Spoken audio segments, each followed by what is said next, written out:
결국 우리가 지었던 과거 전생의 우리의 숙제와 빚일 뿐, 이 역경은 우리를 더 올바른 길로 이끌어주는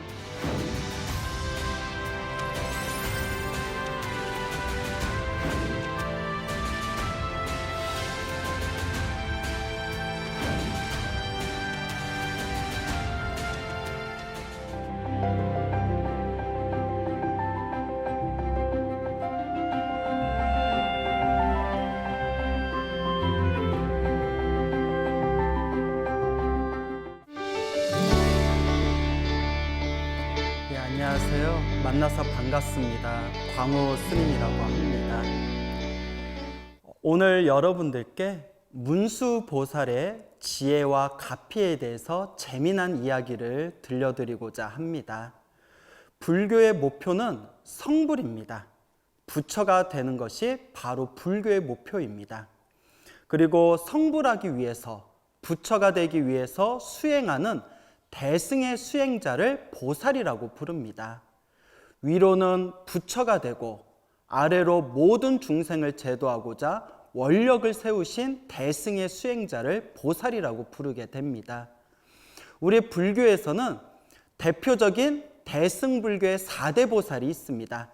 여러분들이 다들 외우고 계시는 예불문에 보면 대원본존 지장보살, 그리고 대자대비 관세음보살, 그리고 대행 보현보살, 그리고 대지 문수 사리보살 해서 지장보살, 관세음보살, 문수보살, 보현보살, 대승의 4대 보살이 있습니다.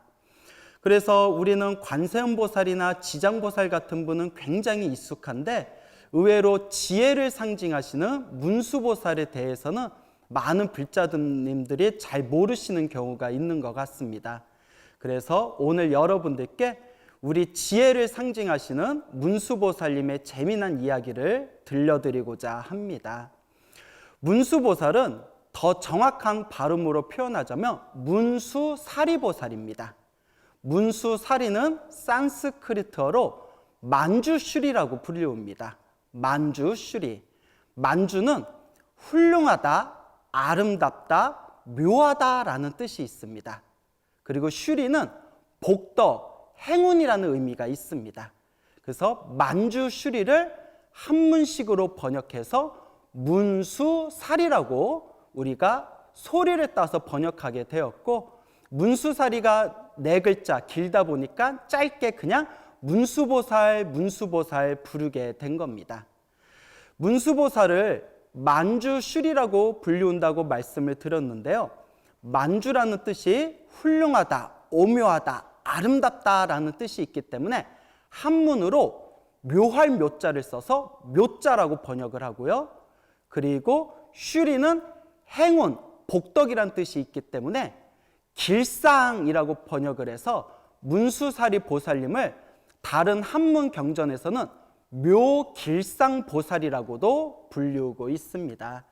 그래서 옛날부터 우리의 선지식들께서는 항상 이 지장보살님을 통해서 크나큰 원력을 일으키는 그런 무한하고 광대한 보살의 원력의 마음을 갖추었고, 또한 모든 중생을 제도하고자 하는 대자대비한 관세음보살의 마음을 우리가 배우고자 하였고, 그리고 우리가 알고 있는 것을 실천하고자 하는 그런 대행, 크나큰 실천의 보현보살님의 10대 행원을 또한 익히고자 하였고, 그리고 불교의 가장 중요한 핵심이 되는 지혜를 닦고 배우고자 문수보살을 신앙하는 문수신앙의 가르침이 발달하였습니다.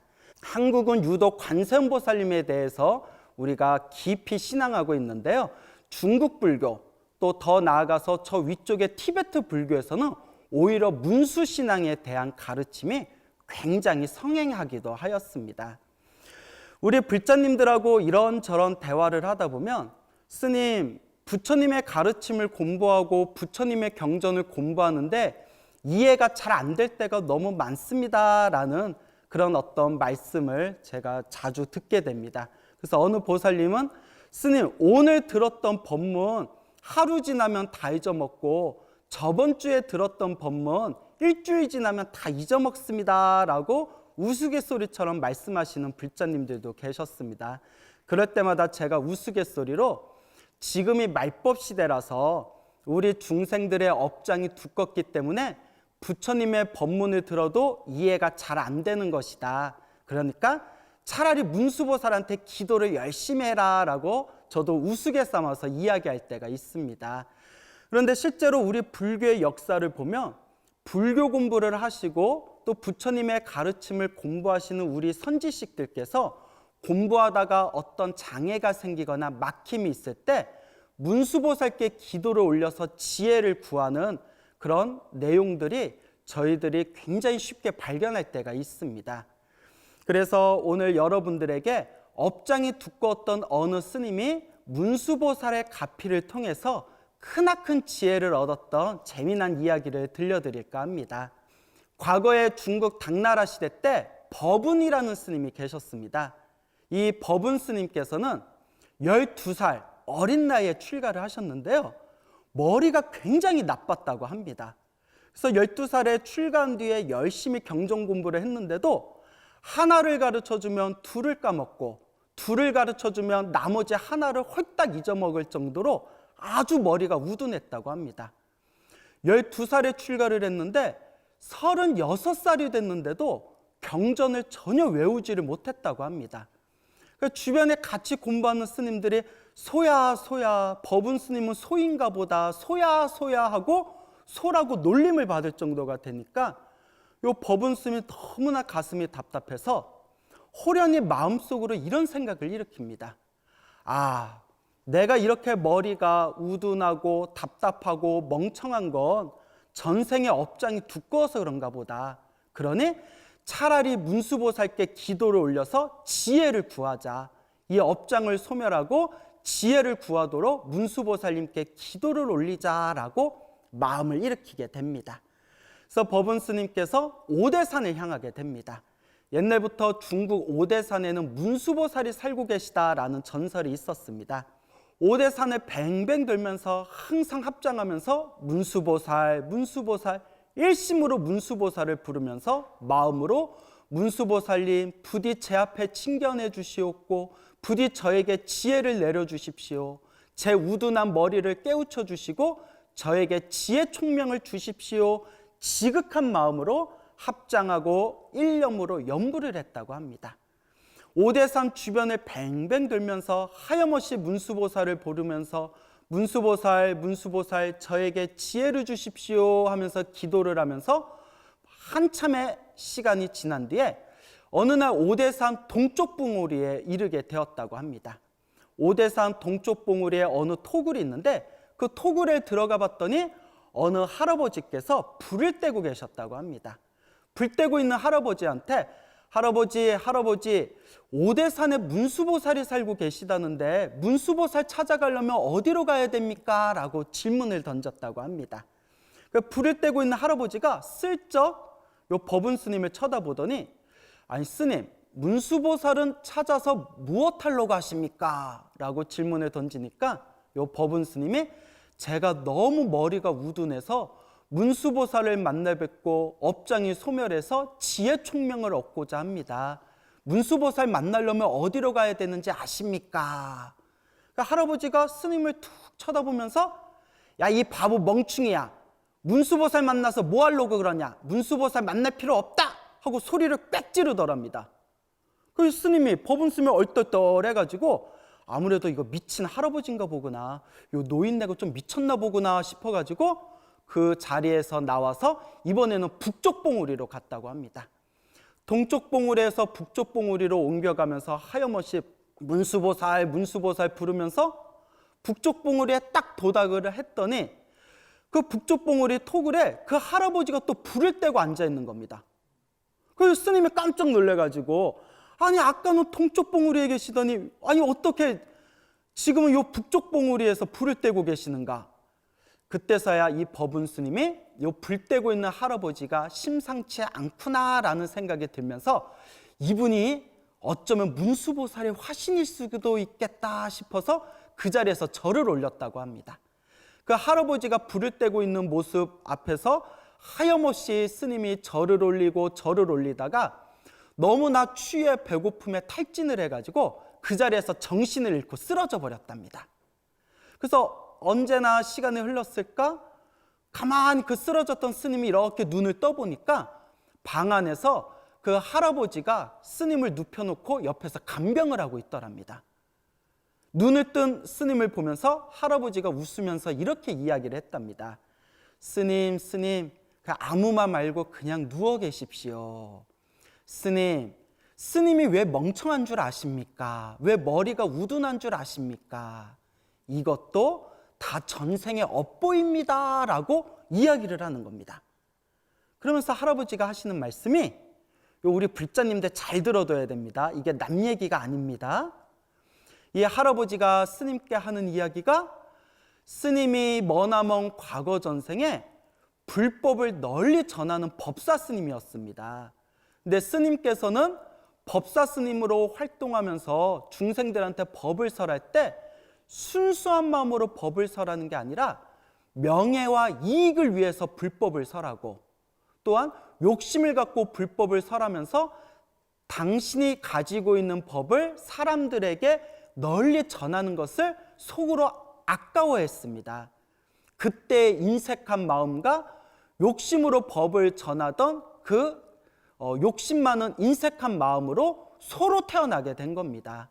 소로 태어났다가 그나마 전생에 불법을 닦은 공덕으로 이번 생에 다시 사람으로 태어나서 불법을 만나 스님이 되었지만, 소였던 과거 전생의 업보로 인해서 이번 생에 이렇게 우둔한 업보로서 살아가게 된 것입니다 라는 말씀을 하는 겁니다.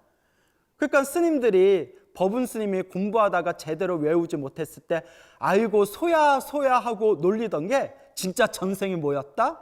소였다는 겁니다. 그러면서 이 할아버지가 이 스님의 가슴을 갑자기 쩍 하고 열더니 그 스님에서 심장을 딱 꺼내더랍니다. 심장을 꺼내서 옆에 있는 그런 깨끗한 그릇에 담겨있는 물에다가 그 심장을 깨끗하게 닦아준 뒤에 깨끗하게 닦았던 심장을 다시 법운 스님 가슴 속에다 쏙 집어넣고 가슴을 다시 깨끗하게 메꿔줬다고 합니다. 그러면서 스님의 머리를 어루만져주면서 스님, 이제 스님이 눈을 뜨시면 모든 게 다 잘 풀릴 겁니다. 열심히 공부하셔서 중생들을 위해서 불법을 널리 전해주십시오 하면서 그 스님이 머리를 싹 어루만져주는 순간에 법운 스님이 눈을 번쩍 떴는데 그게 다 한바탕 꿈이었다고 합니다. 할아버지는 온데간데 없고 자기가 방 안에서 눈을 번쩍 떴는데 눈을 뜨고 가만히 자리에서 일어나 봤더니 너무나 몸과 마음이 상쾌하고 머리가 시원하고 맑더랍니다.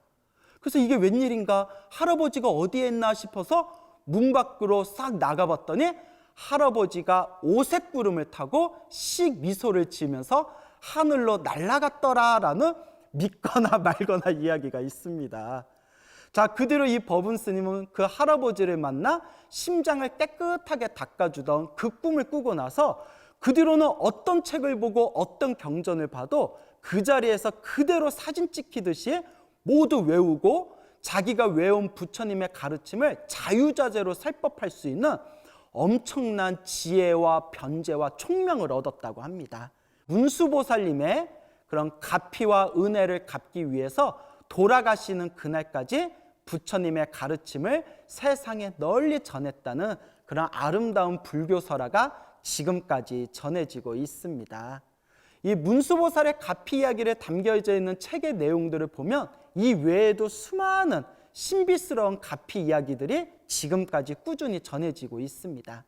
그래서 제가 이런 얘기를 평소에 불자님들한테 말씀을 들으면서 우리 불자님들 경전 공부하면서 봐도 이해가 안 되고 스님들 법문을 들어도 깜빡깜빡 잊어버리는 것은 전생에 어떻다? 전생의 업보가 두꺼워서 그렇다. 그러니까 이번 생에 열심히 불보살님께 기도하고 불보살님 앞에서 업장을 참회하고 불보살님 앞에서 열심히 선업과 공덕을 지으면 우리도 문수보살과 같은 지혜와 총명을 언젠가는 얻게 될 것이다 라고 제가 항상 신신당부를 드립니다. 그러니까 우리 불자 여러분들께서도 부처님의 가르침을 공부하면서 경전 공부를 하면서 스님들의 법문을 들으면서 무슨 말인지 이해가 안 된다 하더라도 절대 서러워하거나 노여워하거나 좌절하지 마십시오.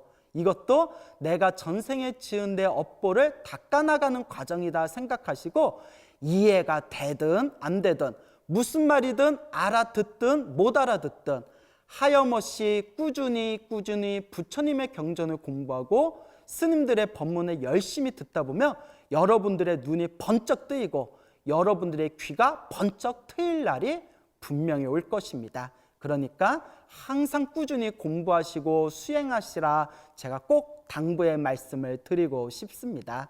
이런 옛날 이야기를 들려드리면 많은 분들이, 특히 젊은 분들이 에휴 스님 그거 믿어도 돼요? 그 무슨 전설의 고향같이 뻥 아니에요? 이런 또 우스갯소리를 하실 때가 있습니다.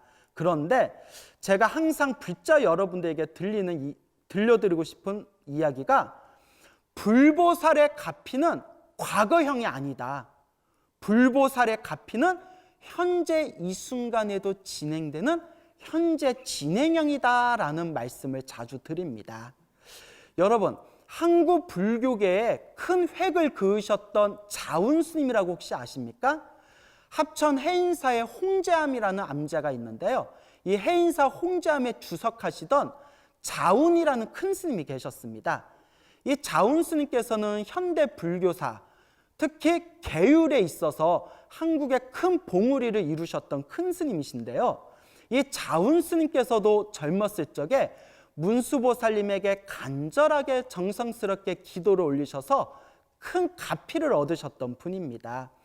자운 스님께서는 1911년도에 출생하셨고 1992년도에 입적하셨기 때문에 현대에 활동하시던, 지금 이 순간 현대에 활동하셨던 큰 스님이십니다. 자운 스님께서 16살에 출가를 하시고 열심히 수행하시고 용맹정진을 하셨는데 수행을 하시다가 어느 순간에 벽에 부딪히셨다고 합니다. 그래서 내가 지금 이 순간 내 수행에 큰 힘과 원력을 이루기 위해서는 마땅히 오대산에 가서 문수보살께 기도를 올려야 되겠구나라는 마음이 깊은 무의식 속에서 샘솟음이 일어났다고 합니다. 그래서 이 자운 스님께서 우리 강원도에 있는 오대산 정멸보궁에 가서 그때 나이가 한 30살 정도 되셨을 때라고 합니다. 30살쯤에 강원도 오대산에 가셔서 정멸보궁에서 문수보살 앞에서 딱 하루에 4시간만 자고 100일 동안 용맹기도를 올렸다고 합니다. 그러니까 하루에 한 서너 시간 자는 시간, 하루에 한 끼 밥 먹는 시간 빼고는 정멸보궁에서 하염없이 문수보살께 지혜를 달라는 간절한 기도를 올렸는데 딱 100일이 되었을 마지막 회양날 밤에 호련히 화난 문수보살님께서 나타나셔서 자운 스님의 이마를 만져주시면서 참으로 훌륭하다, 참으로 훌륭하다, 선제로다. 마땅히 그대는 이 한국 불교의 계율을 크게 일으키리라 라는 수기를 받으면서 문수보살께서 자운 스님의 이마를 만져주시는 그런 꿈을 꾸시고는 번쩍 눈을 뜨면서 몸과 마음이 상쾌하고 머리가 맑아지는 경험을 하셨다고 합니다. 그런데 문수보살님께서 자운 스님의 이마를 살포시 만져주시는 그런 환상, 비몽사몽간의 꿈을 꾸시고 난 뒤에는 어떤 경전을 보고 어떤 글을 봐도 아무런 막힘이 없이 술술 그 의미와 뜻을 저절로 체득하셨다고 합니다. 그때 자운 스님께서 내가 문수기도 100일의 마지막 날에 문수보살께서 나타나셔서 내 이마를 만져주시면서 한국 불교의 계율을 크게 일으키라 하셨으니 내 마땅히 이번 생에 계율의 가르침을 널리 전하리라 해가지고 그때 국립중앙도서관에 가서 만속장경이라는 대장경이 있습니다. 만속장경이라는 대장경의 율장, 계율에 대한 부분이 있는데 그 분량이 어마어마합니다. 그래서 매일같이 국립중앙도서관에 가서 2년 동안 그 국립중앙도서관에 있는 만속장경의 율장에 대한 모든 내용들을 손으로 하나하나 2년 동안 필사를 하셨다고 합니다. 그 뒤에 이 한국 불교에서 계율의 가르침을 널리 전하신 한국 불교를 대표하는 율사 스님으로서 오늘날 우리 한국 불교 가장 훌륭하신 선지식의 한 분으로 손꼽히고 있습니다. 자운 스님께서도 이 문수보살님을 향한 간절하고 정성스러운 기도를 통해서 이와 같은 크나큰 가피와 지혜와 총명을 받으신 것이 불과 몇십 년도 안 된 과거의 일입니다. 그래서 제가 이런 이야기를 통해서 불자 여러분들에게 꼭 전해드리고 싶은 이야기가, 우리가 불보살의 가피를 받는 것은 옛날 이야기가 아니고 전설의 고향 같은 이야기가 아니다. 지금 이 순간에도 우리 불자들이 마음으로 정성스럽게 간절하게 부처님을 믿고 의지하고 불보살님께 기도를 올린다면 지금 이 순간에도 우리는 부처님의 지혜의 광명과 자비스러운 가피의 빗줄기를 흠뻑 받게 될 것이다 라고 제가 누누이 말씀을 드리는 겁니다. 제가 또 이런 말씀을 들으면 간혹 불자분들이 또 이렇게 오해할 수가 있습니다. 그러면 스님, 지혜를 얻으려면 그냥 문수보살 기도를 올리면 됩니까? 그렇게 생각하실 필요는 없습니다. 제가 항상 드리는 이야기지만 모든 불보살님의 에너지는 결국 하나로 통하게 됩니다. 관세음보살을 부르든 지장보살을 부르든 대세지보살을 부르든 혹은 문수보살을 부르든 어느 보살님을 부르든 마음이 일념, 마음이 한 생각으로 모아져서 한결같고 정성스러운 마음으로 기도하신다면 어떤 불보살님을 염불하든 결국은 하나의 에너지로, 하나의 힘으로 반드시 통하게 되는 그런 깊은 도리가 있습니다. 그러니까 관세음보살을 부르시든 지장보살을 부르시든 문수보살을 부르시든 어떤 불보살님을 불러야 더 효과가 있을 것인가, 이런 망상 떨지 마시고 한 분의 불보살님이라도 정성껏 염불하신다면 반드시 여러분들에게 문수보살의 지혜가피이든 관세음보살의 자비가피이든 지장보살의 대원의 가피이든 항상 우리 불보살님들께서 우리 중생들을 위해서 이 자비와 가피의 에너지를 내려주실 것이다 라는 믿음을 가지시기 바랍니다. 제가 이렇게 불교계에 있으면서 한 20여 년 동안 승려 생활을 하면서 여기저기에서 법문을 하다 보니까 간혹 신도분들한테 질문을 많이 받습니다. 그 중에 자주 받았던 질문 중에 하나가, 스님, 우리 아이 빨리 시집장가 보내려면 무슨 기도해야 돼요? 스님, 장사가 잘 안 되는데 장사가 잘 되려면 무슨 기도해야 돼요? 스님, 수능 기도가 며칠 안 남았는데 무슨 기도해야 돼요? 스님, 제 건강이 안 좋은데 무슨 기도해야 돼요? 이런 질문을 굉장히 많이 받았는데요. 그때마다 항상 드리는 이야기가 있습니다. 여러분, 똑바로 마음에 되새기시기 바랍니다. 어떤 기도를 하든지 결국 하나로 통합니다. 이건 진심입니다. 제가 지금까지 기도가피를 받으신 수백 명의 불자분들의 이야기를 모아서 제가 하나하나 통계를 내고 데이터를 뽑은 적이 있었는데요. 제가 얻은 소박한 결론이 무엇이냐? 무슨 기도를 하든 하나라도 열심히 하는 분들은 반드시 똑같은 가피를 있습니다. 신묘장구, 다란이를 하시든 법화경, 사경을 하시든 금강경, 독경을 하시든 관세음보살을 부르시든 지장보살을 부르시든 문수보살을 부르시든 결국 모든 기도는 반드시 하나로 통하는 그 미묘한 도리가 있습니다. 그러니까 이게 더 낫나? 저게 더 낫나? 갈팡질팡하지 마시고 하나라도 열심히 하시길 바랍니다. 그럼에도 불구하고 오늘 여러분들에게 문수보살의 이야기를 따로 드렸던 이유는 그동안 우리 불자분들께서 관세음보살이나 지장보살에 대한 이야기는 다들 쉽게 들어보셨지만 문수보살 신앙에 대해서는 좀 생소해 하시는 분들이 있어서 여러분들의 견문을 좀 넓혔으면 하는 바람에서 오늘 그냥 재미난 문수보살 이야기를 짤막하게 준비를 해봤습니다. 문수보살님께서 평소에 이 사바세계에 나투실 때 가장 자주 나타나시는 모습이 거지라고 합니다. 여러분 모르셨죠? 거지의 모습으로 자주 나타나신다고 합니다. 그래서 문수보살 가피 이야기를 보면 자장율사께서 문수보살을 만나고자 기도했을 때에도 자장율사 만나러 왔을 때 거지의 모습으로 나타나셨고요. 그리고 문수보살을 초청하기 위해서 나라에서 큰 제를 올릴 때에도 거지의 모습으로 나타나실 때가 많으셨다고 합니다. 근데 우리가 거지 몸으로 꾀죄죄하게 떼꿈을 줄줄 흘러서 나타나면 우리가 싫어하지 않습니까? 그래서 여기 문수보살을 위한 큰 법회가 열리고 있으니 저쪽에 구석에 가서 밥 드시오 하면서 절 안에도 못 들어오게 하고 그런 일들이 이제 생기게 되었을 때 문수보살님께서 거지의 모습으로 나투신 뒤에 밥을 잘 드시고 나서 문수보살이 잘 먹고 간다고 전하시오 하면서 문수보살로 뿅 하고 변하면서 하늘로 날아 올라갔다, 이런 내용들이 굉장히 많거든요. 그러면 왜 거지의 모습으로 자주 나타나시냐? 문수보살을 상징하는 경전이 반야경이라고 합니다. 그래서 뭐 금강 반야경, 반야심경, 마하반야 바라밀다경, 반야경을 대표하시는 보살님이 바로 문수보살이신데, 반야경의 핵심이 뭐죠? 바로 공입니다. 공은 바로 평등을 뜻합니다. 무분별을 뜻합니다. 무집착을 뜻하죠.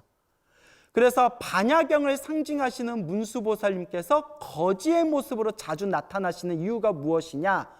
우리 중생들의 분별심과 우리 중생들의 집착을 부셔주기 위해서 일부러 거지의 모습으로 자주 나타난다고 합니다.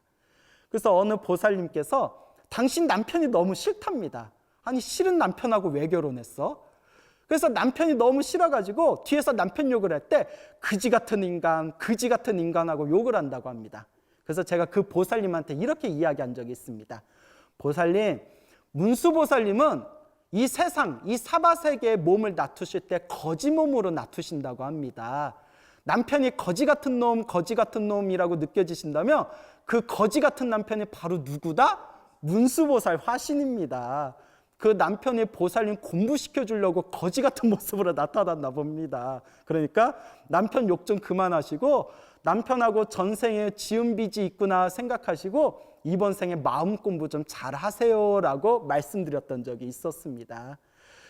자, 이 문수보살의 지혜는 바로 공사상이고, 공은 무집착, 무분별, 그리고 완전한 평등의 가르침을 설하고 있습니다.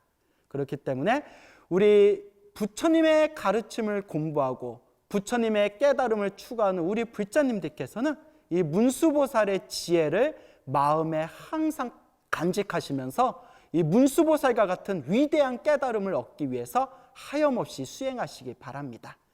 끝으로 문수보살의 발언문에 담고 있는 문수보살 발언문에 보면 이런 내용이 나옵니다.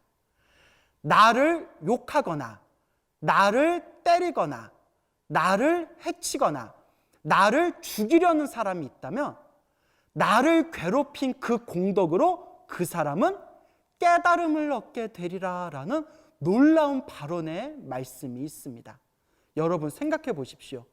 우리는 누가 우리에게 그냥 욕 한 번만 하더라도 가슴이 부글부글하고 누가 나 때리거나 누가 나를 무시하면 그날 발 뻗고 잠도 오지를 않지 않습니까? 근데 문수보살은 우리들에게 나를 욕하고 나를 해치고 나를 괴롭히는 사람은 오히려 그 공덕으로 깨달음을 얻게 될 것이다 라고 크나큰 원력의 발언을 세우고 계십니다. 그러니 우리 불자님께서도 문수보살과 같은 큰 원력의 마음으로 지혜와 깨달음을 위해서 다 함께 꾸준히 열심히 잘 정진하는 불제자가 되시길 바랍니다.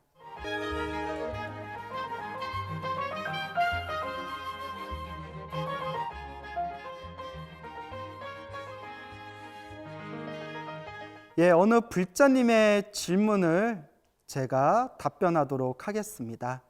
첫 번째 질문입니다.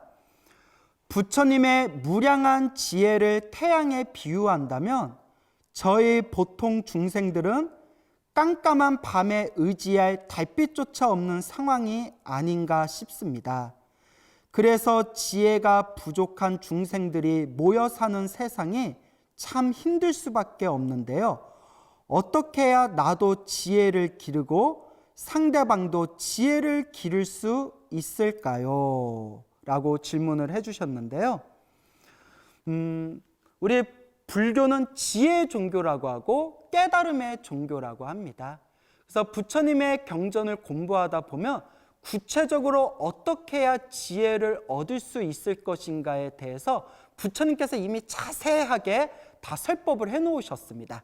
네, 오늘 이 자리에서 간단하게 우리가 지혜를 얻을 수 있는 방법을 간단하게 설명을 드리자면 대표적인 게 딱 세 가지가 있습니다. 그래서 이것을 세 가지 지혜라고 해서 삼해라고 부릅니다. 그게 무엇인고 하니 문, 사, 수라고 합니다. 문, 들을 문, 사, 생각할 사, 수, 닦을 수. 그래서 첫 번째, 문, 부처님의 법문을 자주 들어라. 부처님의 법문을 듣는 것 자체가 지혜를 닦는 겁니다. 부처님의 법문을 들음으로써 부처님께서 우리들에게 무엇을 말씀하셨는지, 어떻게 해야 지혜를 닦을 수 있는 것인지, 어떻게 해야 깨달음을 얻을 수가 있는지, 지혜를 닦고 깨달음을 얻기 위해서 어떻게 수행해야 되는지, 그러기 위해서는 먼저 무엇해라? 들어라. 부처님의 법문을 자주 들어라. 이게 바로 들음의 지혜, 문입니다. 들을 문. 자, 이제 들었으면 어떻게 해야 될까요? 우리 불교는 굉장히 합리적인 가르침입니다. 무조건 믿어라, 믿습니까? 믿어라 라는 가르침이 아닙니다. 부처님께서는 다음과 같이 말씀하셨습니다. 들었으면 고요한 곳에서 내가 들은 것이 이치에 합당한지 생각해라, 사유해라. 첫 번째, 듣고, 두 번째, 사유하고 생각하고 곰곰이 따져보고 이치에 합당하다고 마음에 딱 와닿으면 마지막에 무엇을 해라? 수행을 해라. 그래서 부처님의 법문을 자주 듣고 들은 것을 자꾸 곰곰이 생각해보고 내가 생각한 것을 생각으로 끝내는 게 아니라 몸으로 실천하고 수행한다면 문, 사, 수, 듣고 생각하고 수행하는 이 세 가지 지혜의 힘에 의해서 우리는 깨달음을 얻게 될 것이다 라고 말씀을 하셨습니다. 그리고 대승경전에서는 한결같이 이와 같이 말을 합니다. 부처님의 위대한 지혜의 뿌리는 바로 자비심이라고 합니다. 부처님이 깨달음을 얻을 수 있는 힘은 불교에서 말하는 최고의 깨달음을 안욕따라 삼맥삼보리라고 합니다. 반야심경 금강경에 나오죠? 안욕따라 삼맥삼보리, 부처님의 최고의 깨달음을 얻는 비결은, 방법은 바로 자비심이라고 했습니다. 여러분들께서 중생들을 위해서 한없는 자비심을 일으킨다면 여러분들의 지혜의 힘도 점점 더 커지게 될 것입니다. 네, 여러분, 우리가 지혜를 닦는 데 있어서 꼭 당부의 말씀을 드리고 싶은 게 있습니다. 이치로는, 머리로는 내가 팔만대장경을 다 이해하고 머리로는, 이치로는 내가 부처님의 깨달음을 얻은 것 같다 하더라도 몸으로 실천이 안 된다면 그건 진정한 깨달음이 아닙니다. 지금은 말법 시대라서 가짜 도인들이 너무나 많습니다. 머리로는 무언가 부처님의 가르침을 다 이해한 것 같고 말로는 사람들 앞에서 부처님의 깨달음을 자기가 얻은 것처럼 설법을 하지만 언행이 일치되지 않는 경우가 너무나 많습니다. 그러니까 여러분, 말에 속아서는 안 됩니다. 말에 속지 마십시오. 그래서 말법 시대에는 반드시 부처님의 경전을 의지해서 공부해라. 부처님의 경전을 의지하면서 문, 많이 듣고, 사, 끊임없이 곰곰이 올바르게 사유하고, 그 다음에 수, 내가 아는 것을 반드시 실천하시기 바랍니다. 부처님의 깨달음을 구하려면 부처님의 법문을 많이 들어야 된다고 했죠. 그러니까 BBS 방송도 법문을 많이 들으시기 바랍니다. 자, 두 번째 질문입니다. 가피는 흔히 기도에 따르는 부수적인 혜택이라고 볼 수 있을 텐데요. 기도와 가피 사이의 관계를 어떻게 봐야 할까요? 과학적인 인과관계가 있다고 볼 수 있을지요? 그리고 지혜와 가피 사이의 관계와는 어떤한지요? 라고 질문을 하셨네요. 여러분들에게 제가 진지하게 드리고 싶은 얘기가 있는데요. 요새 사람들이 너무나 논리적이고 과학적인 것만, 물질적인 것만 추구하다 보니까 부처님과 보살님의 가피 이야기를 들으면 그것을 잘 믿지 않으려는 경향이 있습니다. 에휴, 관세음보살님한테 기도한다고 정말 가피가 있어? 지장보살한테 기도한다고 정말 가피가 있어? 문수보살한테 기도한다고 정말 가피가 있겠어? 참, 그건 기도한 사람들 다들 잘 먹고 잘 살겠네? 라고 의심하시는 분들을 주변에서 많이 만나보게 됩니다. 그래서 처음에는 저도 잔소리를 많이 했습니다. 한번 해봐라. 하다 보면 느끼게 될 거다. 아니, 부처님 경전에 다 나오지 않냐. 근데 시간이 흐르다 보니까 이게 잔소리한다고 혹은 강요한다고 풀릴 문제가 아닙니다. 제가 딱 이 말씀을 드리고 싶어요. 여러분, 제 주변에 실제로 제 말을 딱 믿고 열심히 기도해가지고 엄청난 가피와 효과를 몸으로 체험하신 분들이 수두룩합니다. 이루 헤아릴 수가 없습니다. 그분들의 한결같은 이야기가 있습니다. 스님, 해보니까 알겠더라고요. 맛을 보니까 알겠더라고요. 스님, 이게 머리로 따질 일이 아니라 내가 직접 실천해 보니까 알겠더라고요 라는 말씀을 한결같이 하십니다. 여러분, 불보살 가피는 분명히 있습니다. 단, 이걸 어떻게 말로 설명하겠습니까? 이걸 어떻게 강요할 수가 있겠습니까? 불보살의 이 위대한 가피를 어떻게 이것을 여러분들에게 믿게 할 수 있겠습니까? 방법은 하나밖에 없습니다. 여러분이 한번 해보고 여러분들이 맛을 보셔야 됩니다. 부처님께 진실되게 기도하고 가피를 받으신 분들은 절대 의심하지 않습니다. 아, 스님, 기도해보니까 정말 뭔가 있더라고요. 정말 가피가 있더라고요. 한결같이 말씀하십니다. 그러니까 한번 해보시기 바랍니다. 그리고 여기에 마지막 질문에 스님, 지혜와 가피는 어떤 관계가 있습니까? 라고 질문하셨는데요. 아주 좋은 질문입니다. 우리가 지혜가 없을 때는 기도를 해서 가피를 받으면 내 마음 밖에 있는 부처님과 보살님이 우리에게 가피를 줬다고 생각합니다. 그런데 우리의 수행이 깊어져서 우리의 지혜가 확 열리게 되면 아, 내가 수행을 열심히 하고 내가 열심히 기도를 해서 불보살님이 주신 가피가 내 마음 밖에서 온 가피가 아니라 어디서 온 가피였다? 아, 다 내 마음 안에서 내 마음에서 펼쳐진 가피가 진짜 가피였구나라는 것을 깨닫게 되실 겁니다. 부처님 대승경전에서 한결같이 이와 같이 얘기합니다. 말법 시대가 되면 중생들의 업장이 두껍고 불법이 쇠퇴하는 시대이기 때문에 자기 힘, 자력만으로는 수행하기가 힘들다. 그러니 말법 시대에는 마땅히 불보살님의 가피를 받아야 이 말법 시대에 올바르게 수행할 수 있다라는 내용이 대승경전에 자주 나옵니다. 부처님의 경전을 의지하고 그리고 부처님의 법문을 자주 듣고 그리고 항상 올바르게 사유하고 그리고 아는 것만큼 바르게 실천하고 수행해 나아가야 합니다. 그래서 우리 불자님들께서는 중생들을 향한 무한한 자비심으로 열심히 잘 수행해 나아가시기 바랍니다. 반드시 불보살님의 지혜가 피가 우리와 함께할 것입니다.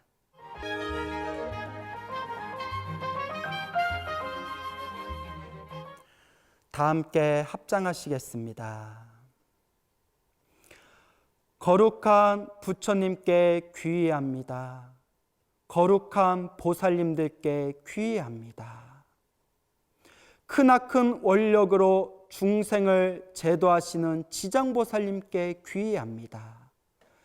대자대비한 마음으로 중생들의 고난을 구제해 주시는 관세음보살님께 귀의합니다.